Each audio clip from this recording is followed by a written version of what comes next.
യേശുവിൽ പ്രിയപ്പെട്ടവരെ, മല എപ്പോഴും ഉയർന്നു നിൽക്കുന്ന ഒരു സ്ഥലമാണല്ലോ.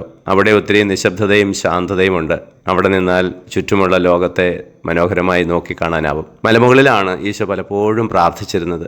ആ മലമുകള് ലോകത്തിൽ നിന്ന് അകന്ന് സ്വർഗത്തോട് അടുത്ത് നിന്ന് പ്രാർത്ഥിക്കുന്നതിൻ്റെ പ്രതീകമായിട്ട് നമുക്കതിനെ കാണാനാവും. ഈശോ പ്രാർത്ഥിച്ചപ്പോൾ മുഖം മാറി പ്രകാശമുള്ളതായി മാറിയെന്നും വെണ്മയുള്ളതായി വസ്ത്രങ്ങൾ മാറിയെന്നുമൊക്കെയാണ് വചനം പറയുക. പ്രാർത്ഥിക്കുമ്പോൾ ഒരുവനിൽ വരുന്ന മാറ്റം അതാണ്. ഈ ദൈവത്തെ മുഖാമുഖം കാണുമ്പോൾ ആ ഒരു ദൈവത്തിൽ നിന്ന് പ്രസരിക്കുന്ന പ്രകാശം മുഖത്തുണ്ടാവുകയാണ്, ആനന്ദത്തിൻ്റെ പ്രകാശം. അതുപോലെ തന്നെ പരിശുദ്ധിയുടെ വെണ്മ ശരീരം മുഴുവനും വ്യാപിക്കുകയാണ്. മോശ മലമുകളിൽ പ്രാർത്ഥിച്ചിട്ട് തിരികെ ജനങ്ങളുടെ അടുത്തേക്ക് വന്നപ്പോൾ അവർക്ക് മോശയുടെ മുഖത്തേക്ക് നോക്കാൻ പറ്റാത്ത രീതിയിൽ മുഖം പ്രകാശിച്ചിരുന്നു എന്ന് വചനം പറയുന്നുണ്ട്. പ്രിയപ്പെട്ടവർ, നമ്മൾ പ്രാർത്ഥിക്കുമ്പോഴും ഇത് തന്നെയാണ് സംഭവിക്കേണ്ടത്. ലോകത്തിൽ നിന്ന് അകന്ന് സ്വർഗത്തോടടുത്ത് പ്രാർത്ഥിക്കാൻ, ലോകബഹളങ്ങളിൽ നിന്ന് മാറി നിന്ന് പ്രാർത്ഥിക്കുമ്പോൾ നമ്മുടെ മുഖത്ത് ആ ഒരു ആനന്ദം, ദൈവത്തിൻ്റെ ആനന്ദം, പ്രകാശം നിറയട്ടെ, ഉള്ളു പരിശുദ്ധമായി തീരട്ടെ.